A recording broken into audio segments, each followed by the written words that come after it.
विधानसभा के बजट सत्र के पहले दिन एपीएमसी एक्ट में संशोधन पर दिए प्राइवेट मेंबर बिल रद्द किए जाने पर विपक्ष ने हंगामा किया। वहीं हरियाणा के कैबिनेट मंत्री कंवरपाल गुर्जर ने कहा कि सरकार हर मुद्दे पर चर्चा के लिए तैयार है। कंवरपाल गुर्जर से बातचीत की जी मीडिया संवाददाता विनोद लांबा ने। अब किस तरह का शेड्यूल रहने वाला है और पहला दिन आज हंगामेदार रहा। एपीएमसी को लेकर चर्चा चाहते थे और उसको लेकर सवाल उठाए गए। देखिए, उसमें जब केंद्र ने कोई कानून बना दिया तो उसके बाद उसमें चर्चा करें, इसका ये संभव नहीं था। और माननीय मुख्यमंत्री जी ने उसका पूरे विस्तार के साथ सारा जवाब उसका दिया है।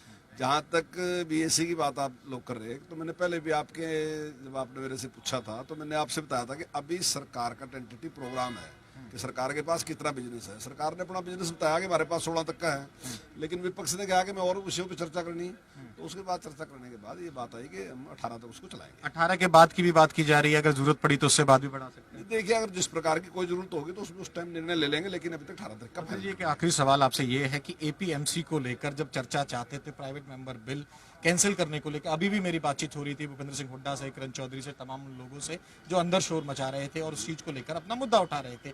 उसमें दिक्कत क्या? उसमें साफ तौर पर कहा गया कि जितना मैं कार्रवाई को सुन रहा था कि हरियाणा एपीएमसी एक्ट लिखा हुआ है, तो उसको बात करने में उसको अमेंडमेंट स्टेट का विषय है, लेकिन फिर भी उसके बाद अगर सेंटर उस पर कानून बनाता है, उसके बाद स्टेट उस पर नहीं बना सकता।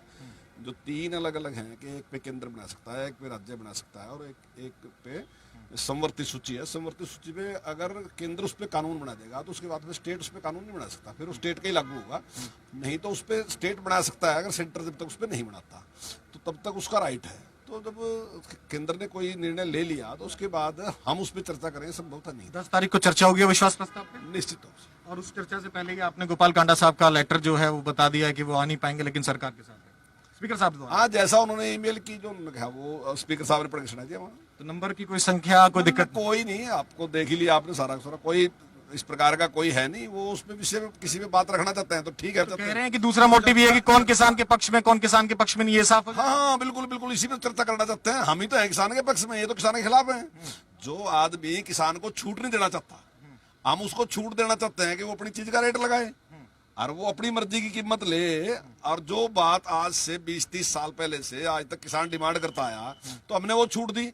अब ये किसान के खिलाफ है, चेतन नहीं मंडी में लेके जो उसको अपनी छूट ना दो। उस चर्चा को आप अपने फायदे की चीज समझ रहे हैं, बस समझाने की चीज नहीं, बिल्कुल 100% जो कानून है वो किसान के हित के हैं। ये जानबूझ के किसानों को बकाया, किसानों का अहित करना चाहते हैं। हमसे बातचीत करने के लिए शुक्रिया। तो कंवरपाल गुर्जर साहब साफ तौर पर कह रहे हैं संसदीय कार्य मंत्री भी है कि अविश्वास प्रस्ताव की कोई दिक्कत नहीं और एपीएमसी को लेकर नियमों के तहत ही विधानसभा स्पीकर ज्ञानचंद गुप्ता ने तमाम बातें रखी थी और अब उसके बाद शोर भले ही मचाया जाए, लेकिन उस तरह का जो विषय है वो हरियाणा विधानसभा में रखा नहीं जा सकता। कैमरामैन भरत भूषण के साथ विनोद लांबा, जी मीडिया, चंडीगढ़।